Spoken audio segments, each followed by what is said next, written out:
Welcome to my channel Student Hub.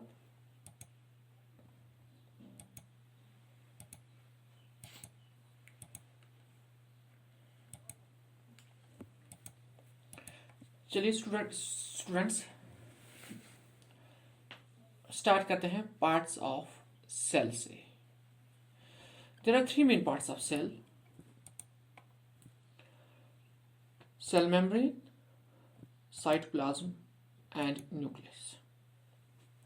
सबसे पहले हम देखेंगे एक सेल का स्ट्रक्चर, सेल की एनाटॉमी के बारे में हम पहले जानने की कोशिश करेंगे. Let's see, this the diagram of cell, this the cell anatomy यानी internal structure of the cell. इसमें आप क्या देख सकते हैं, यहाँ पर आप देखिए ये जो बाहर से लगा हुआ है, this is cell membrane, this is cell membrane, या ये सारा आउटर लेयर ये यहाँ से जो आपको दिख रहा है, ठीक है, this is cell membrane. Clear? And inside this cell, this is the animal cell, at the center you will find this called nucleus. That is, cell has a cell membrane, it has a nucleus inside it, and between this cell membrane, this is the cell membrane, and this is the nucleus, and this is the nuclear membrane.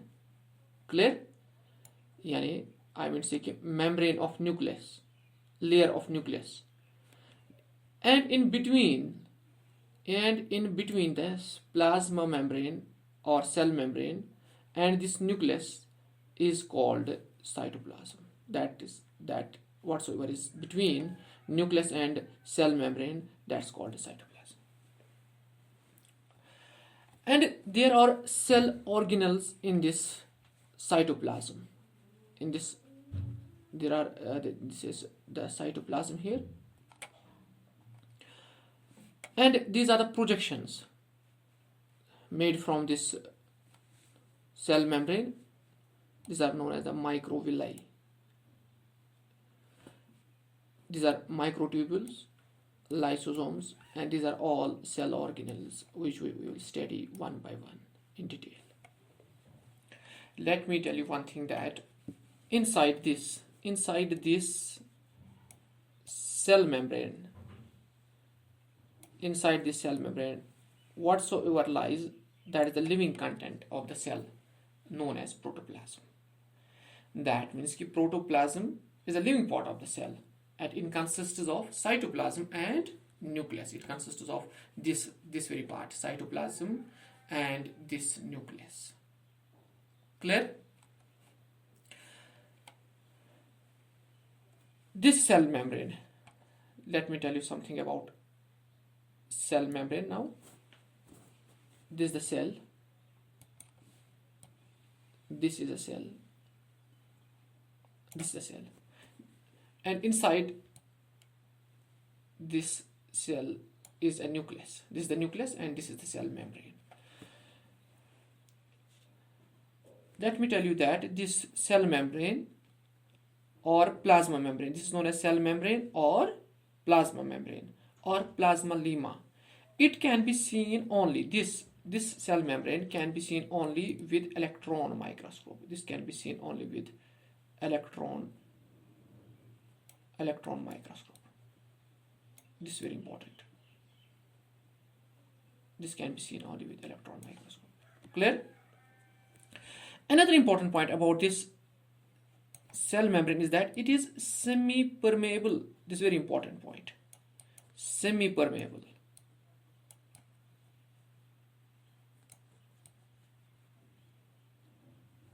This is semi-permeable membrane. Semi-permeable means it allows only certain substances to enter or leave the cell through it. यानी हर कोई substance जो cell के बाहर हो वो अंदर नहीं जा सकता. It restricts. और सेल के अंदर जो है वो हर कोई चीज बाहर नहीं जा सकती. This cell membrane, it allows certain substances जो सेल को नहीं चाहिए उनको ये बाहर निकालता है. सपोज CO2, अगर एक्स्ट्रा में CO2 है ये इसको बाहर निकालेगा. क्लियर? और अगर यहां से कोई आयन होगा, calcium ion, glucose, something important to the cell, ये इसको अंदर जाने देगा. कैसे जाने देगा? because cell has certain pores, because cell has certain pores inside it. इसके सेल जो होती हैं, let me show you,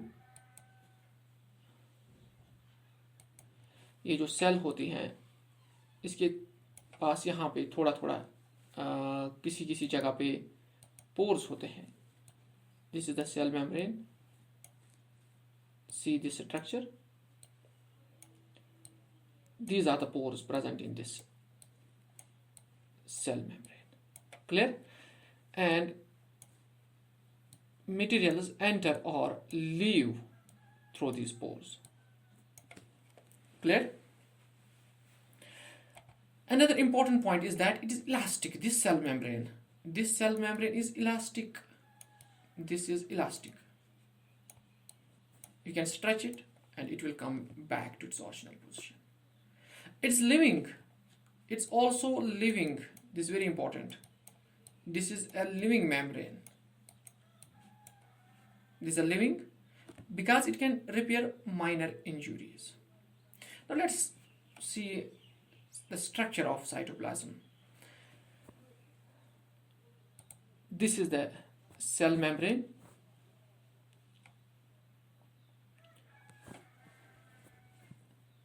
Currently, the fluid mosaic model for the molecular structure of cell membrane is considered satisfactory.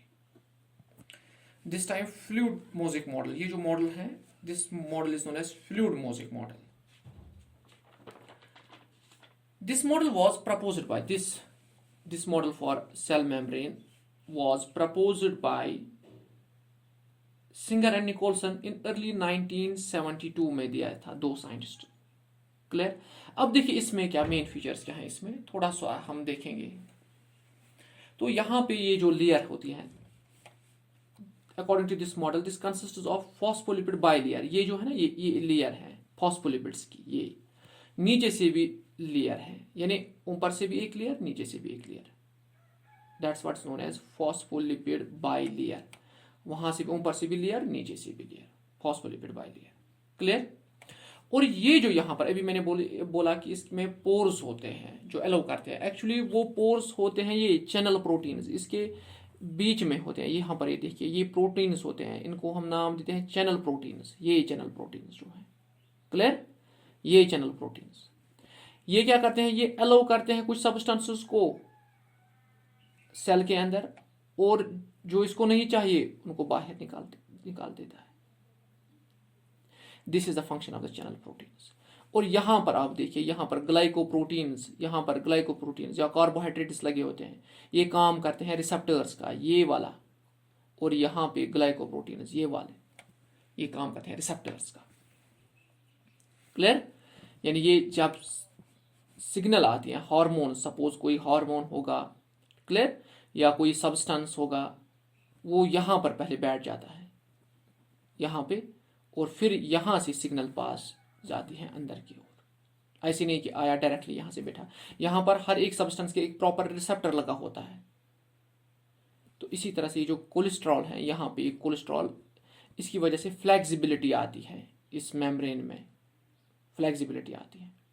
यहाँ पर देखिए alpha helix protein यहाँ पर, यानी दैट मीन्स कि अब इन जनरल मैं कहूँगा कि इसमें तो आपको फॉस्फोलिपिड बाइलेयर नजर आएगी, ये लेयर नजर आएगी, प्रोटीन्स नजर आएंगे. क्लियर? अब और एक व्यू इसकी देखते हैं. देखिए अब यहाँ से कार्बोहाइड्रेट्स लगे हैं यहाँ पे, बाहर वाली साइड से चेन्स, यहाँ पे प्रोटीन्स लगे हुए हैं, चैनल प्रोटीन्स, पेरिफेरल प्रोटीन्स यानी साइड के जो प्रोटीन्स होते हैं. क्लियर? ग्लाइकोप्रोटीन्स यहाँ पे देखिए आप, ये है फॉस्फोलिपिड बाइलेयर. ये जो लेयर है जो बिल्लू से आपको नजर आ रही है, यहाँ से जहाँ से आप देख रहे हैं, अभी मैं एरो मार्क कर रहा हूँ, नीचे से भी ये लेयर, ये देखिए ये लेयर, यहाँ से यहाँ तक ये जो लेयर है, this is phospholipid and this is also phospholipid. That is known as, that's why phospholipid bilayer. This is the structure of cell membrane. Clear? ये भी आप यहाँ पर देखिए, एक लेयर फॉस्फोलिपिड की, ये और एक लेयर फॉस्फोलिपिड की. यहाँ से ये प्रोटीन्स, चैनल प्रोटीन्स, और यहाँ से ये लगे हैं कार्बोहाइड्रेट्स के मॉलिक्यूल्स. जो रिसेप्टर्स का काम करते हैं। क्लियर? यहां पे अब देखिए, यहां पे फंक्शंस पे आते हैं, सेल मेम्ब्रेन की फंक्शंस पे आते हैं। देखिए क्या क्या फंक्शन है सेल मेम्ब्रेन की। सेल मेम्ब्रेन का जो काम होता है प्रोटेक्शन, यानी मैंने अभी बोला कि हर एक सब्सटेंस, सपोज वायरस अंदर नहीं जा सकता सेल के, क्योंकि एलो नहीं करेगा उसको। क्लियर? या कुछ ऐसी चीजें जो सेल के लिए हार्मफुल है, ये उनको एलो नहीं करेगा। अब ये दूसरी बात है कि कोई मतलब कि कोई वायरस ऐसा स्ट्रांग होता है, वो अंदर चला जाता है ज़बरदस्ती। क्लियर? तो यहाँ पर मैं आपको बताऊं कि ये जो प्रोटेक्शन का काम करता है, फंक्शंस ट्रांसपोर्टेशन, इसी के थ्रू ट्रांसपोर्ट हो जाता है। सेल के अंदर मटेरियल्स और सेल के बाहर इसी के थ्रू जाते हैं, क्योंकि पोर्स होते हैं, एक्चुअली वो पोर्स चैनल प्रोटीन्स के थ्रू, चैनल प्रोटीन्स होते हैं। यही देखिए वाटर मॉलिक्यूल अंदर गया इस सेल के। क्लियर? अब यहाँ पर देखिए कम्युनिकेशन में ये काम देता है, कम्युनिकेट, कार्बोहाइड्रेट ग्रुप यहाँ पर लगा है, फ्लेक्सिबिलिटी में कोलेस्ट्रॉल यहाँ पर लगा है, help membrane to remain flexible, cholesterol. Clear? यहाँ पर ये शुगर मॉलिक्यूल्स भी लगे होते हैं इसके ऊपर पे। अब और एक इंपॉर्टेंट पॉइंट जो मैं आपको यहाँ पर बताऊँ, ये जो फॉस्फोलिपिड का एक मॉलिक्यूल मैंने बाहर निकाला, ये हेड है इसका, ये टेल है।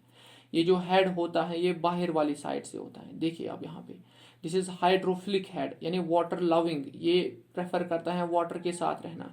ये अंदर वाली जो आपको ये नजर आ रहे हैं, ये यहाँ से ये अंदर की ओर है।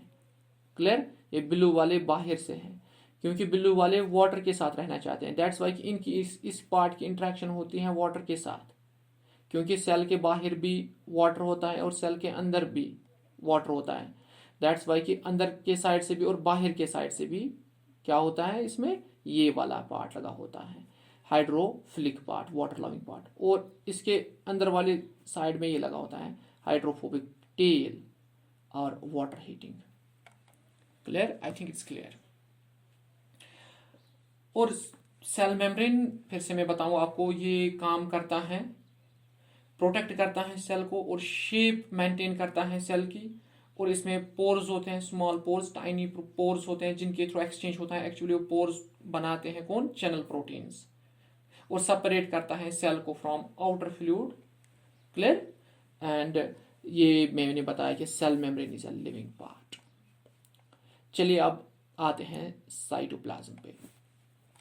ये देखिए साइटोप्लाज्म, ये जो सेल मेम्ब्रेन है, यहाँ से ये जो सेल मेम्ब्रेन है, सेल मेम्ब्रेन के बीच में आप यहाँ पर देखिए पेरिफेरी पे लगा हुआ है इस वक्त ये न्यूक्लियस। दैट मीन्स कि nucleus can be in the centre और it can be in the periphery. Mainly in animal cells ये सेंटर पे होता है, प्लांट सेल्स में ये पेरिफेरी पे होता है।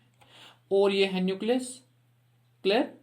तो यहां पर मैं आपको बताऊं कि ये जो होता है साइटोप्लाज्म, ये जो साइटोप्लाज्म मैं आपको बताऊं कि यहाँ से मेम्ब्रेन के अंदर जितना भी पार्ट है, जब देखो जहां से मैं यहाँ आप एरो आपको नजर आ रहा है, यहाँ से ये जितना सारा पार्ट, यानी इनसाइड दिस सेल मेम्ब्रेन, इसको हम नाम देते हैं प्रोटोप्लाज्म का। ये आपको याद रखना है पहले, दिस वेरी इंपॉर्टेंट, कि सेल के अंदर जो कुछ भी है उसको हम नाम देते हैं protoplasm. That is protoplasm, that is protoplasm. Clear? अब देखिए यहाँ पे ये क्या होता है protoplasm, all the living matter in a cell is called protoplasm. जितना भी ये जो, यानी दैट मीन्स कि मेम्ब्रेन के अंदर, दिस मेम्ब्रेन के अंदर, इस मेम्ब्रेन के अंदर जो कुछ भी आपको नजर आ रहा है, ये क्या है? This is protoplasm. इसमें क्या आता है, इस प्रोटोप्लाज्म में आपको ये देखना है क्या क्या आता है इसमें। इसमें आता है एक तो इसमें साइटोप्लाज्म आता है, वो मैं अभी बताऊंगा क्लियरली साइटोप्लाज्म क्या होता है। और न्यूक्लियस आता है, यहाँ पे ये न्यूक्लियस आता है, और सेल ऑर्गेनल्स आता है। ये सेल ऑर्गेनल्स यानी माइटोकॉन्ड्रिया, एंडोप्लाज्मिक रेटिकुलम, जो आपको ये ना ये यहाँ पर ये नजर आ रहे हैं, राइबोसोम्स ये यहाँ पे।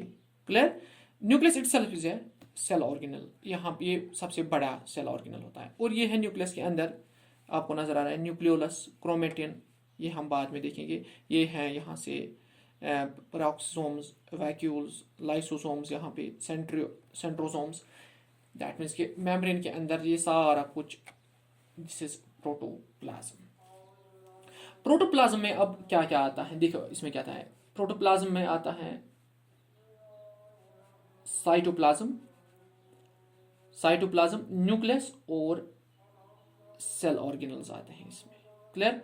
और ये जो प्रोटोप्लाज्म होता है, इंपॉर्टेंट पॉइंट है इसमें, प्रोटोप्लाज्म होता है इसमें क्या क्या आता है, मेनली ये बना होता है कार्बन का,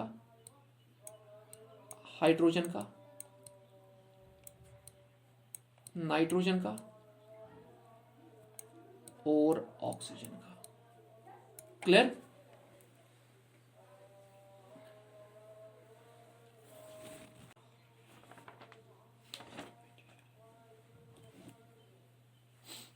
ये जी आप देखिए, अब मैंने आपको प्रोटोप्लाज्म का बताया। प्रोटोप्लाज्म मेनली होता है कार्बन, हाइड्रोजन, नाइट्रोजन और ऑक्सीजन का। इसके बगैर भी इस प्रोटोप्लाज्म में होते हैं शुगर्स होते हैं, ठीक है, और बहुत सारी चीज़ें होती हैं इसके बगैर। सेल एक्सक्रीशंस जो होती हैं, सेल सिक्रीशंस जो होती हैं, वो भी इस प्रोटोप्लाज्म के अंदर आ जाती है। क्लियर। तो अब ये हमें ये देखना है कि साइटोप्लाज्म क्या होता है। What cytoplasm? साइटोप्लाज्म, देखिए cytoplasm, the substance of a cell between the nucleus. Cytoplasm को हम देखेंगे, साइटोप्लाज्म एक्चुअली होता है कि between the nucleus, between this nucleus, ठीक है, ये यहां से यहां तक, and this membrane whatsoever lies, that's known as cytoplasm, उसको हम साइटोप्लाज्म कहते हैं।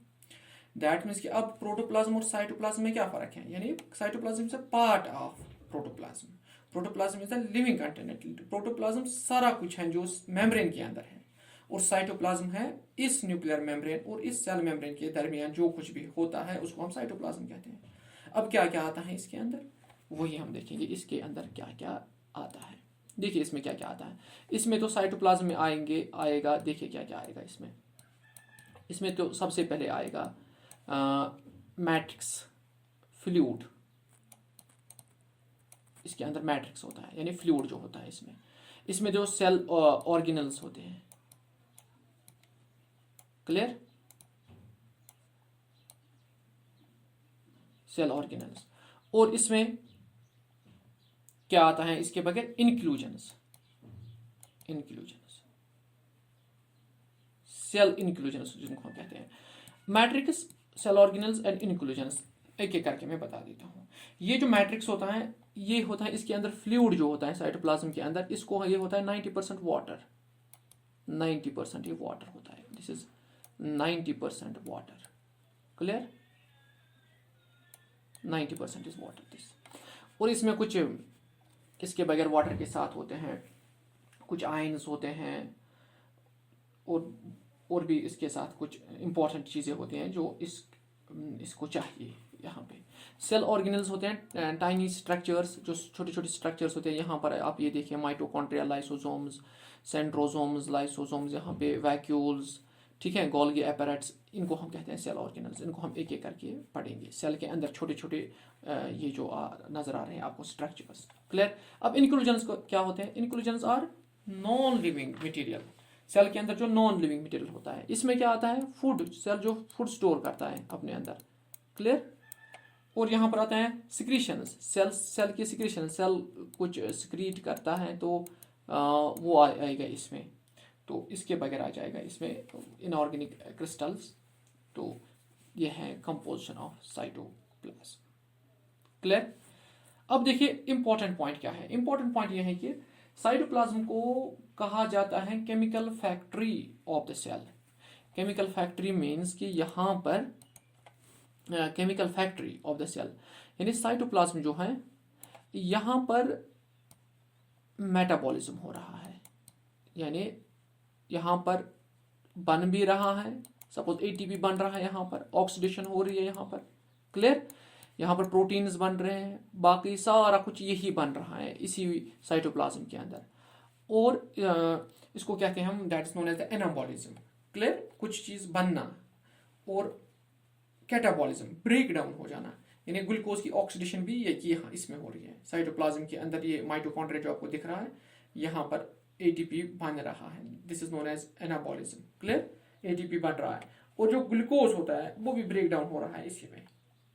कहाँ पे, इसी साइटोप्लाज्म में। या कोई सब्सटेंस होगा, कोई आउटर मतलब कोई फॉरेन पार्टिकल होगा, उसको भी यहीं पर लाइसोसोम्स जो होते हैं किल करते हैं इसी साइटोप्लाज्म के अंदर ही।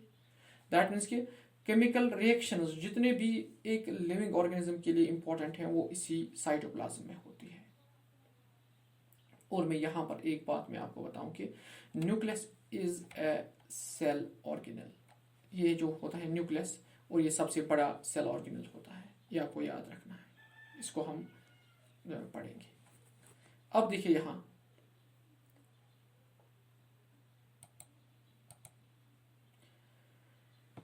नाउ दिस इज क्लियर, ये मैंने आपको बता दिया।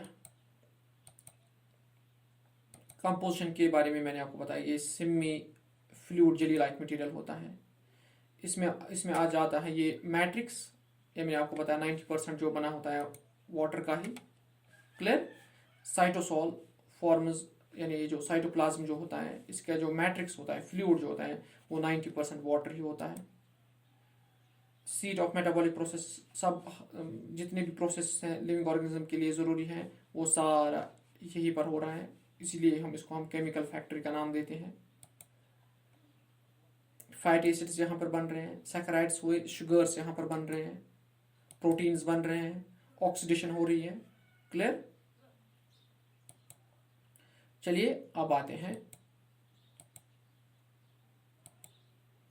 Nucleus. Cytoplasm consists of inclusion, ये भी मैंने आपको बताया।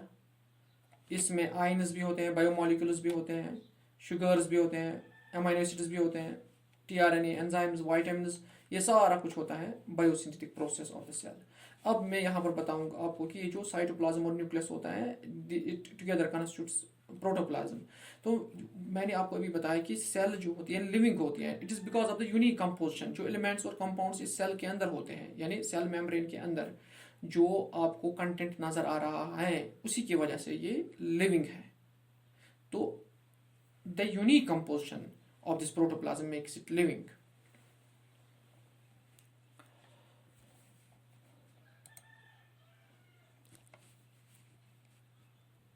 क्लियर।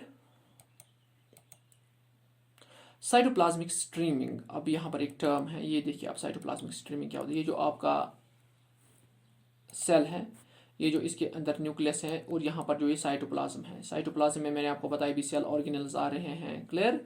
इसमें आ रहे हैं इंक्लूजन्स और इसमें मैट्रिक्स आ रहा है। ये जो सारे एक ही जगह नहीं रहते, ये इस तरह से कंटिन्यूसली मूव करते रहते हैं, कंटिन्यूसली मूव कहते हैं, स्ट्रीमिंग में होते हैं ये। ठीक है। This autonomic movement is known as cyclosis. Clear. Automatic movement जो होती है इसकी।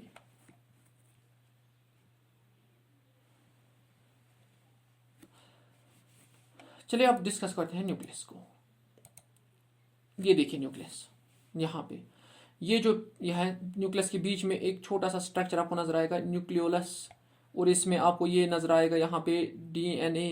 क्लियर। यहाँ पे ये इसके मेम्ब्रेन पे ये है न्यूक्लियस का मेम्ब्रेन, यहाँ से ये है, this is a membrane of the nucleus. इस मेम्ब्रेन पे आपको ये छोटे छोटे पार्टिकल्स नजर आएंगे, ये यहाँ पे ये पार्टिकल्स नजर आएंगे, दीज आर राइबोसोम्स। क्लियर। और यहाँ पे इसी के साथ, इसी मेम्ब्रेन के साथ अटैच्ड होगा ये रफ एंडोप्लाज्मिक रेटिकुलम। ये होते हैं स्मूथ एंडोप्लाज्मिक रेटिकुलम और रफ एंडोप्लाज्मिक रेटिकुलम, क्योंकि इसमें रफनेस होती है और दूसरा स्मूथ होता है, यानी एंडोप्लाज्मिक रेटिकुलम इसके साथ अटैच होता है। यह है न्यूक्लियर पोर, इसमें भी पोर्स होते हैं न्यूक्लियस के, क्योंकि यहाँ से एक्सचेंज करना होता है साइटोप्लाज्म के साथ कुछ, तो इसी के थ्रू, इन पोर्स के थ्रू जाएगा।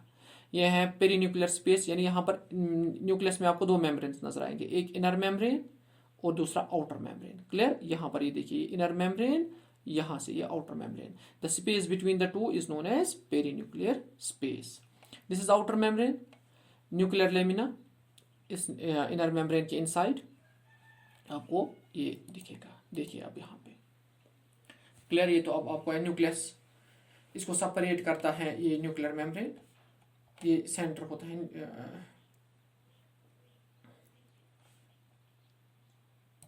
देखिए अब यहाँ पे देखिए, फिर से देखिए अब यहाँ पे न्यूक्लियस को हम फिर से देखिए, ये इसके जो न्यूक्लियर इसमें जो पाया जाता है सेंटर के, न्यूक्लियस के सेंटर में, इसको हम न्यूक्लियर ल्यूमेन कहते हैं। क्लियर, ये भी एक इसमें फ्लूइड्स वगैरह आते हैं। और यहाँ पे nuclear lamina, endoplasmic reticulum, endoplasmic lumen, यहाँ पे आप देखिए इनर मेम्ब्रेन, आउटर मेम्ब्रेन, यहाँ पर ये न्यूक्लियर पोर्स, ये है न्यूक्लियस का इनर मेम्ब्रेन, ये है इसका outer membrane, perinuclear space, clear. तो यहाँ पर इसके अंदर जो होता है, इसके अंदर जो होता है इस तरह से स्ट्रक्चर्स होते हैं। सेल डिवीजन के टाइम हमें ये नजर आते हैं, इनको हम कहते हैं क्रोमोसोम्स, क्लियर। अब इन्हीं क्रोमोसोम्स को हम थोड़ा पढ़ेंगे, इन क्रोमोसोम्स के बारे में। क्रोमोसोम्स क्या होते हैं देखिए आप यहाँ